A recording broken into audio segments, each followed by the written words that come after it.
नमस्कार मंडळी, संगीताज रेसिपीमध्ये आपलं सगळ्यांचं खूप स्वागत आहे। उद्या नागपंचमी आहे, तर ह्या बघा कोकणातील एकदम पारंपरिक असा हा पदार्थ आहे पातोळ्या। तर हे खूपच छान आणि टेस्टी रेसिपी आहे। मस्त हे असं तूप लावून मस्त हा याचा स्वाद आपण घेऊ शकतो। खूपच छान बघा, किती मस्त एकदम पातळ आणि ट्रान्सपरंट दिसतात, एकदम आतलं सारण पण दिसते। खूपच छान आणि टेस्टी होतात।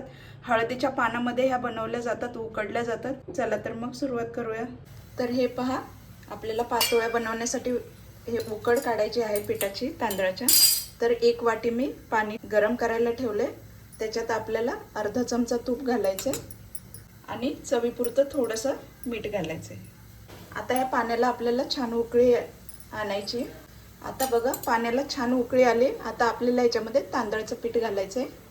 तर थोडं थोडं तांदळाचं पीठ घालत घालत आपल्याला एका हाताने असं ढवळून घ्यायचंय, म्हणजे गुठळ्या होत नाहीत। हे पहा, असं व्यवस्थित ढवळून घ्यायचंय आणि हे पहा, अशा मस्त गुठळ्या आपल्याला व्यवस्थित फोडून घ्यायच्या। गॅस आता मी बंद केलाय। हे पहा, अशा मस्त आपल्याला ह्या गुठळ्या फोडून घ्यायच्या।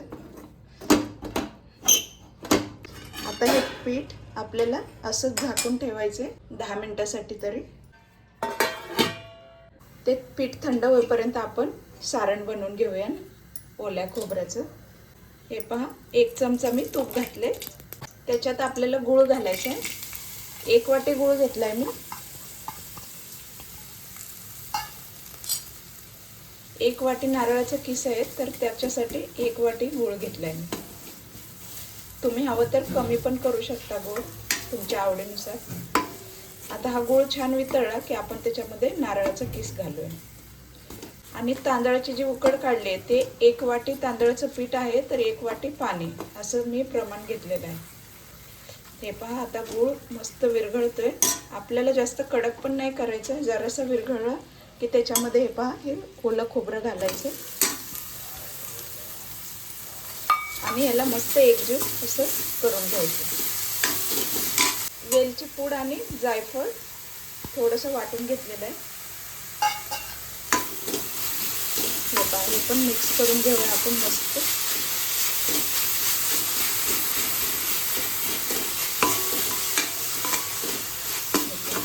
खूप छान सुगंध येऊ लागला मस्त।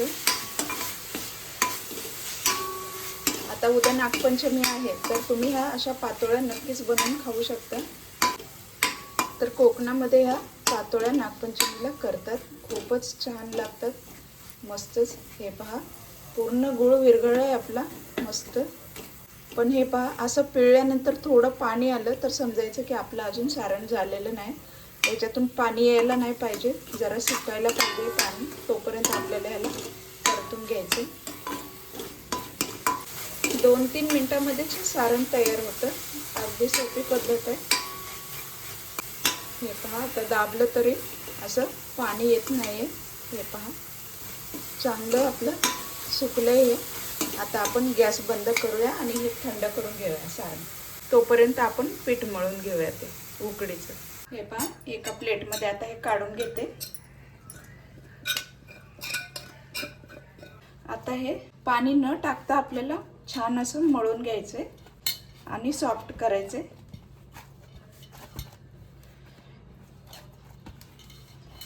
असं व्यवस्थित मळून घ्यायचंय आपल्याला छानपैकी। हे पहा, खूपच मस्त सॉफ्ट होतं हे। जेवढं आपण मळू तेवढं ह्याचे पातोळ्या छान होतील। हे पहा, किती सुंदर मस्त पीठ आपलं झालेलं आहे। हे पहा, कसं एकदम मस्त ताणलं जाते, खूपच छान। आता छान मळलेलं आहे। आता असे गोळे करायचे आणि हळदीच्या पानावर आपल्याला लावून घ्यायचे। तर हे पहा, मी हळदीचे पानं असे मस्त स्वच्छ धुवून घेतलेत। आता हे आपण कट करून घेऊया। थोडासा देठ काढून टाकते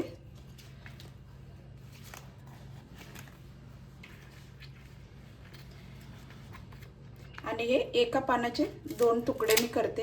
हे पहा, अशा पद्धतीने। हे पहा, एका पानामध्ये आपल्याला 2 पातोळ्या करता येतील। तर हे पहा, मी अशा पद्धतीने कट करून घेतलेले आहेत. आता याच्यावर आपण पीठ लावून घेऊया.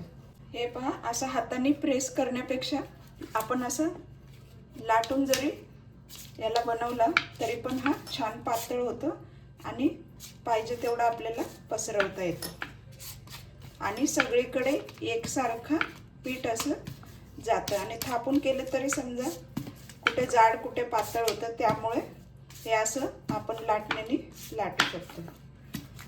त्यामुळे आपला गोळा पण असं छान पसरतो पिठाचा आणि दिसायलाही छान दिसतं.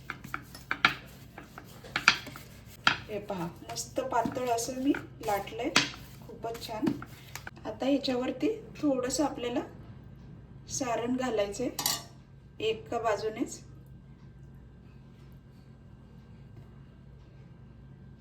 आणि दुसरी बाजू आपल्याला त्याच्यावरती अशी बंद करून घ्यायची आणि व्यवस्थित असं प्रेस करून घ्यायचं आपल्याला.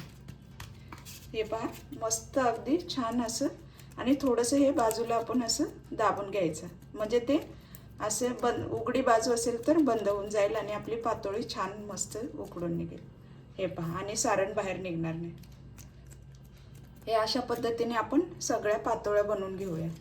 तर हे पहा, आता आपल्याला ह्या पातोळ्या अशा चाळणीमध्ये ठेवा.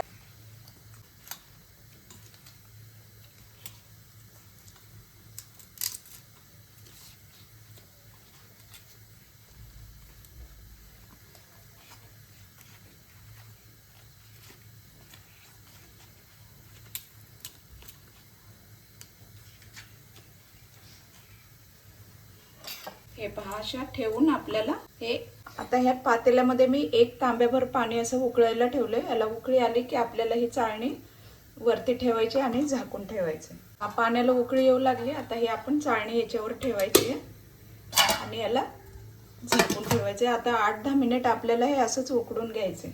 सुरुवातीला 5 मिनिट गॅस फास्ट ठेवायचा, नंतर गॅस आपल्याला स्लो करायचा. तर हे पहा, फायनली आपल्या पातोळ्या झालेल्या आहेत आणि थंड पण झाले. हे पहा, आता उघडून दाखवते मस्त. हे पहा, हे पहा किती सुंदर शेप आलाय बघा पानांचा. खूपच छान, खूपच मस्त.